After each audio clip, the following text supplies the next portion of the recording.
ആദികൃഷ്ണൻ, നാളെ ഫീസ് കൊണ്ടുവരണം. ഇതും കൂടെ ചേർത്ത് അടുത്ത മാസം തരാന്ന് പറഞ്ഞു.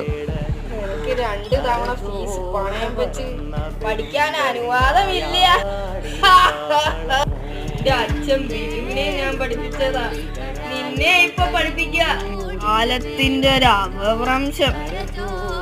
ഇവിടെ വേഗം പഠിച്ചു, ഇങ്ങേർക്ക് പ്രാന്തളവ് ഇങ്ങനെ വാരി പുറകിട്ട് അടിക്കും.